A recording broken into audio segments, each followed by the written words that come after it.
Hi, Bloomfield Hills interpreters. Hope you're having a great PDD today. I'm sorry I'm not there to be there with you for it.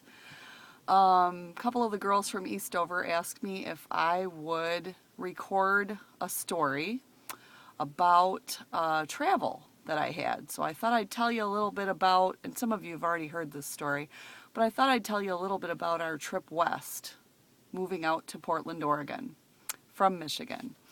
So we started out, we got a later start than we thought we would.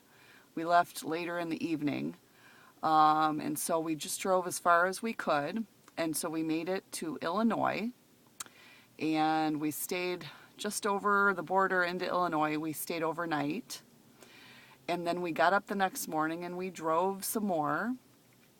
And our goal was to drive as far as Iowa.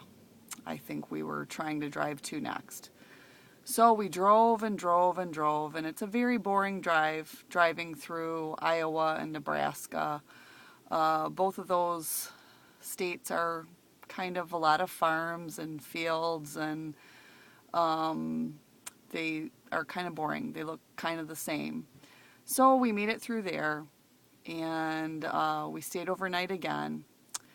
And then we drove to, our next goal was to drive to Omaha, Nebraska. I have a friend named Nancy who lives in Omaha. So we drove there to visit with her. When we got there, we heard that there were snowstorms going on in Wyoming, which was the next state we needed to go through.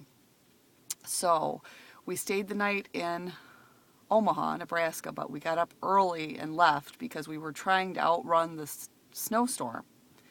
We were hoping to stop in Laramie, Wyoming, to visit with our niece Jackie, who's studying out there in college. She's going to be a geologist. But we didn't get to visit with Jackie. She was at work, and the snowstorm was getting worse and worse. So here it is, October, and we are in Wyoming. And we had to stop there. First of all, there was terrible fog.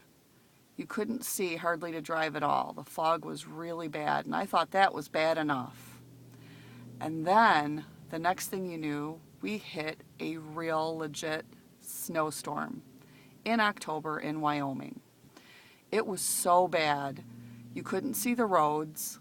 You couldn't see the lines in the middle of the road. You couldn't see the lines on either side of the road. You couldn't see anything for miles. There was nothing. Wyoming's very desolate. Not a lot there. So there's no exits to get off of. There's no gas stations and hotels and McDonald's off on the side. You can drive for miles and miles and miles and you see nothing but big open sky country. And so there we were, and it was just terrible. I'm following Todd, and he's driving the truck with all of our stuff in it. And I'm driving my Ford Escape.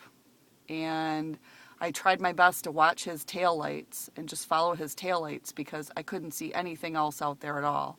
And the snow was so bad coming down that the visibility was zero, but there was no place to pull over, so we had to just keep going. It was the worst thing I've ever driven in, and you know how bad Michigan and Wisconsin can get. This was worse. So anyway, somehow, by the grace of God, we made it through that snowstorm and finally made it to Rawlins, Wyoming, and stayed the night. Left the next day. The weather was still really bad.